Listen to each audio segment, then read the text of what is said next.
Greetings. All right, so it's well known among anthropologists that study traditional communities, so communities that live today still the hunter-gatherer lifestyle that defined our existence on this planet basically forever. It's well known that these communities, they don't suffer from the chronic diseases which afflict us today. So things like heart disease, diabetes, autoimmune conditions, cancer, the list goes on.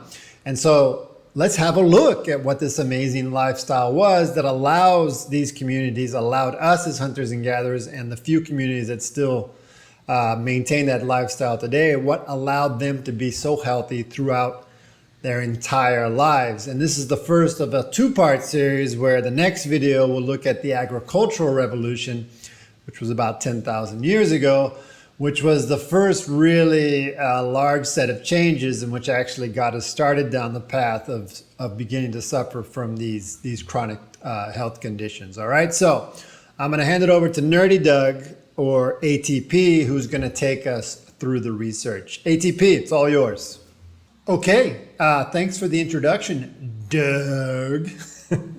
Let's jump right into it, all right? In terms of the research on the hunter-gatherer lifestyle, I'm going to step through four things, right? So the first one is actually provide you with some evidence that this claim that these groups are actually healthier or were healthier than we are today. So put together some data on that. Then we'll look at the formula of success. So what was the way of life of hunters and gatherers, double clicking as well on their nutrition. And then as a part of that, also making some observations and provocations with respect to the paleo diet. All right, so what did these studies do? Basically, a series of studies that compared these traditional societies, the ones that still exist today, with us, members of developed markets. And for each of them, it was a series of metrics looking at different dimensions of health. And the best thing is actually just to look at an example. So, for example, maximal oxygen uptake, which is a measure of aerobic fitness. This is basically the amount of oxygen you can process while you're exercising or running.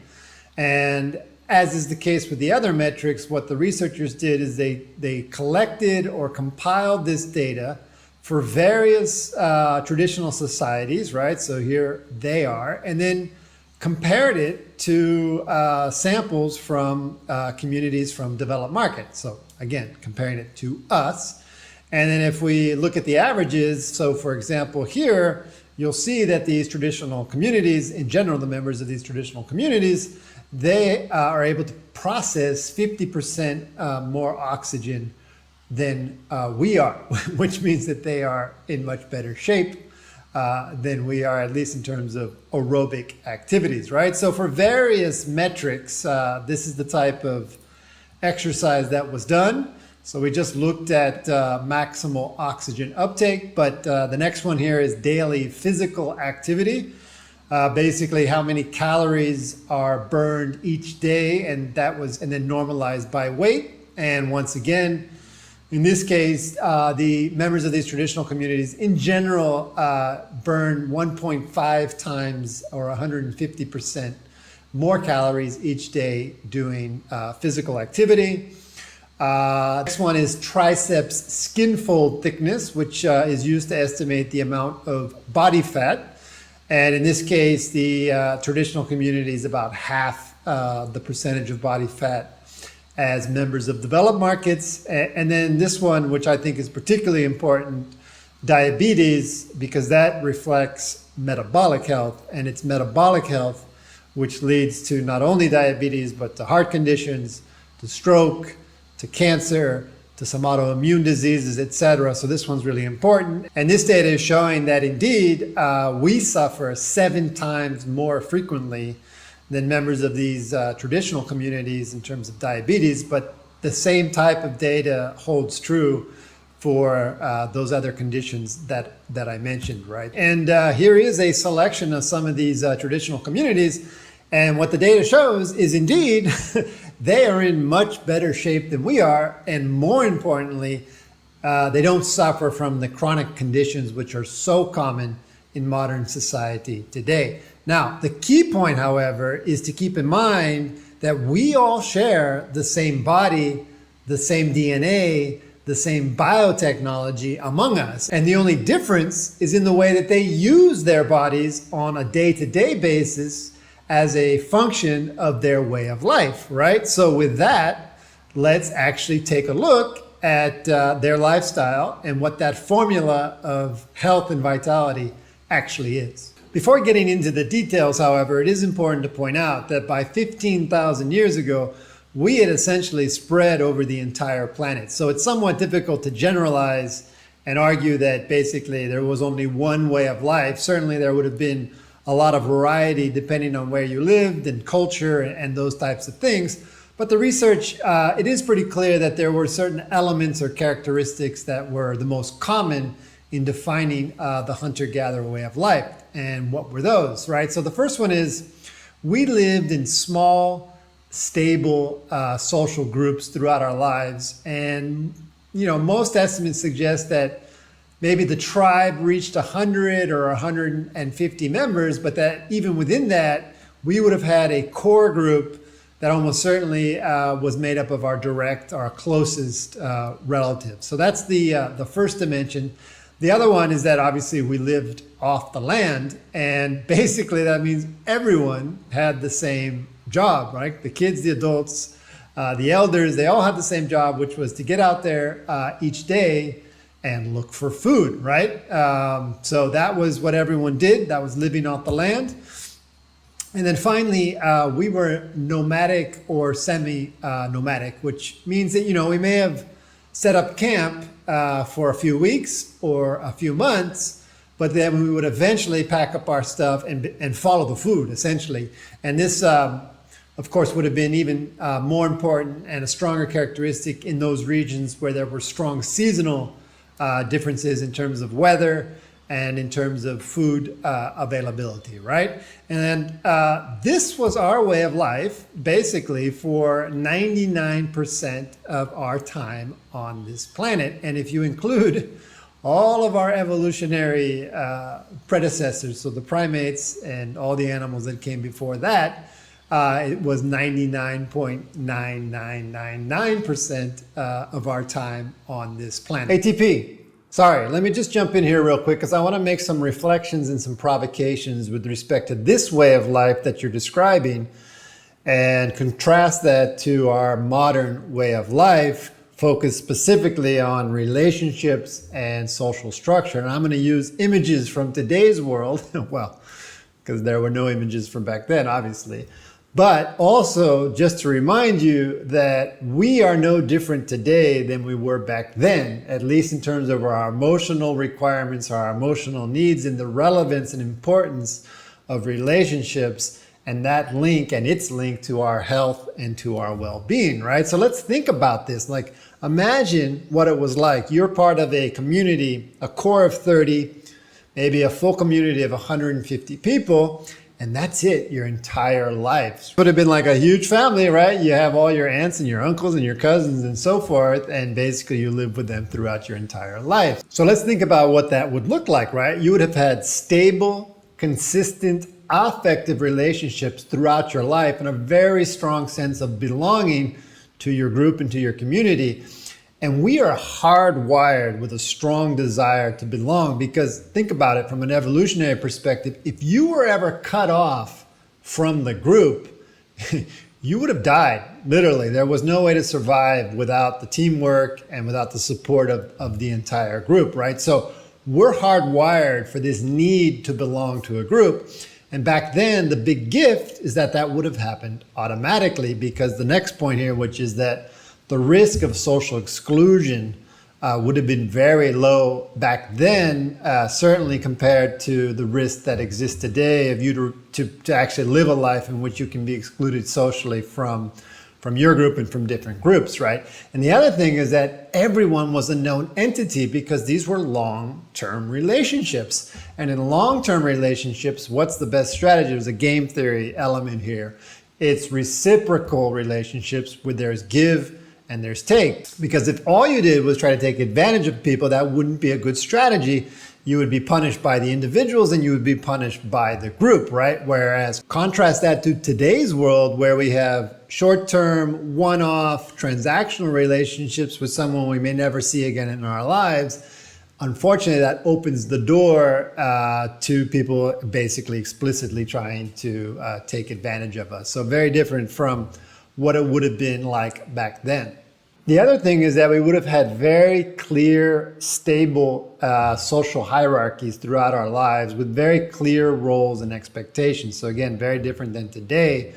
And your role or your position within the group would have likely been defined much more by your age and your experience and would have happened naturally, as opposed to today's rat race where we're all trying to step over each other to occupy positions of status, of power, etc. Right? So imagine a community with a relatively flat social hierarchy in that sense. And then finally, another important point was there was very little in terms of material possessions, right? Well, first of all, there wasn't much stuff back then anyway, but you also had to be able to carry everything you owned on your back because of the nomadic lifestyle. So also extremely different when you compare that to the materialistic culture that is so pervasive today.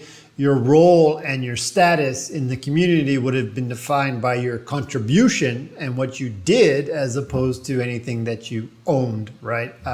So again, very different. And why am I telling you all this? Well, I think the provocation here, there's a couple implications for us today. The first one is, back then you were part of a community automatically. And if you look at the Revival Health platform, in terms of Mind Your Mind, which is all about the emotional and mental well-being, one of the items there is cultivate your pack, because today it doesn't happen automatically. Unless you actually make it a priority and invest in your community, you run the risk of being isolated and not being part of a strong, healthy pack. And there's a very clear and direct link of that to your long-term health and well-being. Just as one example, for example, if you look at longevity, one of the factors or variables that always shows up in all the studies that look at this is that one of the keys to a long life is having strong, stable, healthy relationships throughout your life. So cultivate your pack is something that really has to be a priority today. And the second point is just this reflection of how amazingly different our lives are today in terms of the number, intensity, and variety of relationships that we have throughout our lives and even on a day-to-day basis. From an evolutionary perspective, this is completely novel. Like, you didn't just run into and interact with strangers on a day-to-day basis throughout basically our entire existence on this planet. Now, what's the implication for our health and our well-being is that because our relationships are so important to us, and because belonging to the community is so important to us, then having all of these diverse and varied relationships, that opens the door for a whole bunch of chronic stress and worry, etc., because now we have many more relationships, and almost always seems like one of them, at least one of them, is in crisis, right? Whereas probably as hunters and gatherers, you might occasionally have a crisis within the group, but it would have been much less frequently and much more spaced out. Whereas today we are constantly thinking about not just our family, but our work and our other social networks, all of which are an opportunity to generate anxiety and stress and a sense of exclusion and all those things which can lead to emotional despair, right? So look, just a few provocations. I'll hand it back to ATP to continue through the research. No problem, Doug. So yes, let's have a look at what our daily routine and rhythm would look like. And as mentioned, we lived off the land. Now that means that from an evolutionary perspective, we are literally designed to be in nature. For example, the fact that we love the view of a sunset, or sort of that panoramic view from on the top of a hill overlooking everything, we are literally designed to like that view because that's actually where you can see everything that's going on, right? So the fact that we have been removed from nature today obviously has implications in terms of our health and our vitality and our well-being, because living in cities and suburban communities is completely novel for us and for our bodies. The second point is that we had very consistent, repetitive daily routines. In other words, today looked a lot like yesterday and also looked a lot like tomorrow was going to be, right? So this also has implications, for example, the circadian cycle tied to night and day, particularly the sunlight, with our hormonal cycles over the course of the day actually being regulated by that. So the fact that we now have very hectic, inconsistent routines is also a disruption. And then the other thing, interestingly, is that we actually had much less uncertainty, again, because the days more or less looked the same. And recall as well that we were always living with the same people. So fewer new or unknown circumstances, fewer new problems or decisions to make each day. And so the reality is that to a certain extent, it was more comfortable in that dimension. And today, with our chaotic, hectic, uncertain routine and how each day can be different, that actually provides a lot more opportunities for us to feel stress and to suffer from chronic stress. And finally, we used our bodies every day, right? I mean, there was no alternative. You either moved or you died, literally. And while this would have varied a lot across the different communities that spread across the planet, most estimates suggest that our workday was 4 to 8 hours of moderate or low intensity exercise, and that in the process of gathering and hunting our food, we probably walked even 6 to 10 miles per day and ended up burning 800 to 1200 calories in physical activity each day, right? Which is obviously, again, in stark contrast to the reality today, where we actually have the option to be sedentary, which was not the case over the course of our existence on this planet until only very, very recently. So clearly, using our bodies every day is what we're designed to do. And the fact that we can be sedentary now has a series of health implications and contributes to the chronic conditions that we now suffer from. Okay, so that's routine. Now let's pivot to what we actually ate. What was our nutrition?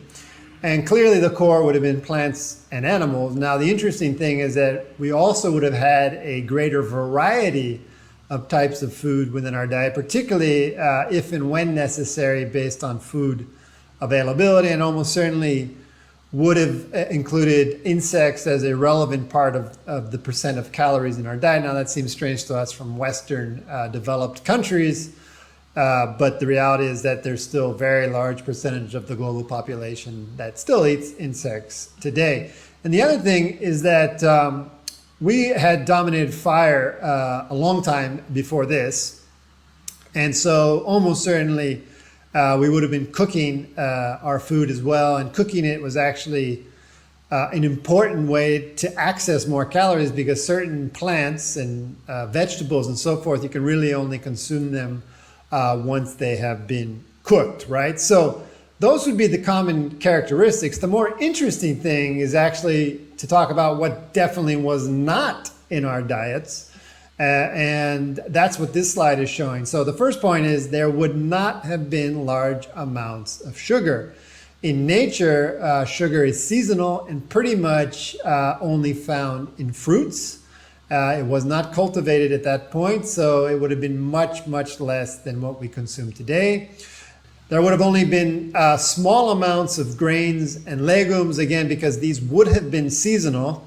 This was well before we had cultivated these types of plants. And the other thing is that they are not the easiest or most attractive food to eat, because the plants don't actually want you to eat them. If they want you to eat their seeds, they wrap it up in sugar, and that's what we call fruits. But in most cases, they actually make it difficult by having a really hard shell, by packing it with anti-nutrients and with toxins, which is why you actually have to cook some of our grains and legumes before you can actually eat them. So this would have been a small amount, which means by extension that seed oils would have practically been non-existent, or only a very, very, very small part of our calories, because it actually takes heavy industrial processing to extract these oils from the seeds, technologies that we really only dominated around 1900, and actually after that for some of the seed oils that we consume in high volumes today. There would have been no dairy. We would have had mom's milk while we were breastfeeding, and then that's it. For the rest of our lives, there wouldn't be any milk-based products, and there wouldn't have been alcohol. Now, there's some debate. I mean, it's a natural process fermentation, so it is possible that some of the communities may have learned how to produce it. But even if they had, it would have been lower percentages of alcohol and almost certainly in much smaller volumes than what we consume today. Okay, so those would have been the main characteristics of our nutrition and our diet as hunters and gatherers. And that takes me to the following provocation or discussion, which is there's often a debate in terms of what was the true or the real Paleolithic diet, usually with an overlay and discussion between carnivore versus vegan, and which of these approaches is optimal and best for our long-term health and vitality. Now, as is often the case with these debates, there's actually data that you can look at, even though it usually doesn't get pulled into the discussion. So in this case, there is this book, and it was put together by a guy named George Murdoch. What he did was actually compile and consolidate information about a whole bunch of these traditional hunter-gatherer societies, including what they ate. And another researcher basically took that data to look specifically at this question of carnivore versus vegan. And that's what this funky chart is here, which I will now step through in detail because it's actually not the easiest data and chart to understand. So what is this showing, right? So each dot or each circle is one of these traditional communities. The vertical axis shows what percentage of their diet in terms of calories was derived from plants. And this was essentially a binary question, right? So by definition, the rest was animals. If we just take an example, these communities on this line would have had about 70% of their calories from plants, which means that the other 30% would have come from animals. And then the other axis, it's really just showing how far these communities live from the equator. The rationale being that the closer you are to the equator, the easier it is for plants to grow. And so you would expect to see more communities with a greater percentage of their calories coming from plants. And while it's not like super obvious, yes, it's somewhat true in the data in the sense that there is a relative concentration of the communities where most of their diet comes from plants that live closer to the equator. And as you get further away from the equator, so up in the northern or extreme southern parts of the planet, then indeed you see that the percentage of plants is much lower, which means that these communities would essentially have been eating animals to acquire their calories. But the main point is that it's all over the place, right?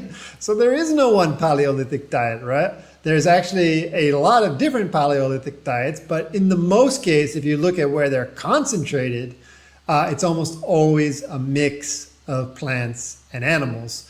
And the more important point is that when any of these communities are studied to look in terms of whether they suffer from the chronic conditions, they don't. They're in equally good shape, which really means that this whole debate around carnivore versus vegan, it really doesn't have much of a foundation. And the truth is that what would be normal would be to eat a combination of both plants and animals. And the main thing would be to eat real food, the type of food that we existed on for basically most of our existence on this planet, which is plants and animals.